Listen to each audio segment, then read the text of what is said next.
Doch hem pelik stati lux da or. En sin drasma coda brimas tu da or. Cargiba gieri ti demco isa. Se pa veso go scoriositu masta. Che poi uno sud cotion tradilas rota. In the world of Westeros, history isn't written, it's argued. Fire and Blood, the book by George R.R. Martin, tells the story of the Targaryens as a messy collection of rumours, conflicting accounts, and biased masters. But House of the Dragon? It shows us what might have really happened.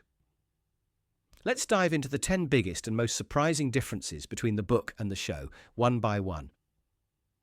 First, Laenor Velaryon's fate. In Fire and Blood, Laenor dies a sudden and suspicious death. His lover, Sir Carl Corrie, allegedly murders him after a quarrel. There are whispers that Daemon Targaryen paid Carl to do it, so he could marry Rhaenyra and strengthen her claim to the throne. But the show tells a different story. Instead of killing Laenor, Daemon and Rhaenyra secretly help him escape. They stage a fake death and allow him to flee across the narrow sea with Carl. Laenor gets to live. In the book, betrayal and murder. In the show, freedom, strategy, and a rare act of mercy in a brutal world. Second, Rhaenyra and Laenor's relationship. The book implies their marriage was cold and distant. Laenor preferred the company of men, and Rhaenyra had children with Harwin Strong. It paints them as political pawns, tolerating each other, but the show gives their relationship nuance.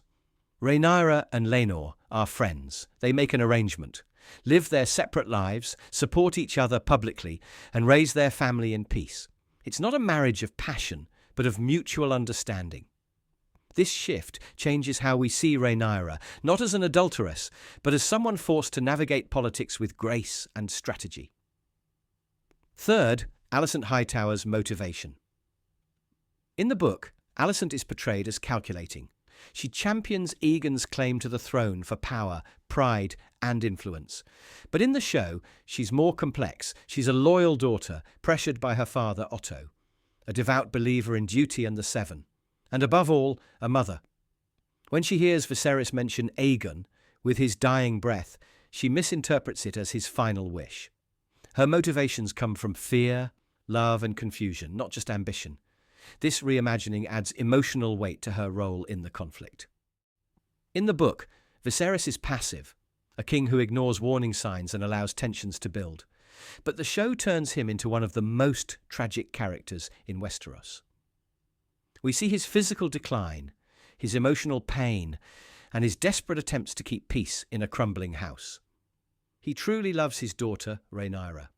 His last dinner scene, when he removes his mask and begs his family to unite, is powerful, heartbreaking, and entirely absent from the book. In the show, Viserys becomes the human cost of peace.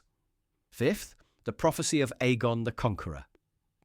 Fire and Blood never mentions any prophecy. It's strictly political, a story of legacy and war. But in House of the Dragon, King Viserys shares a secret with Rhaenyra. Aegon the Conqueror believed a great darkness would come from the north. He called it the Song of Ice and Fire. He united the Seven Kingdoms not just to rule, but to save humanity.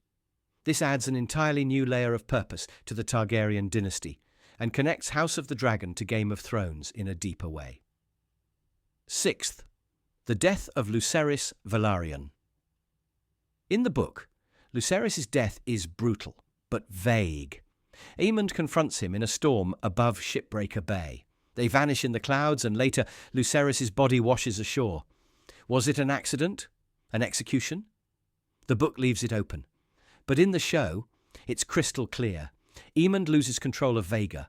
He doesn't want to kill Lucerys, he wants to scare him. But Vhagar, ancient and unstoppable, ignores him.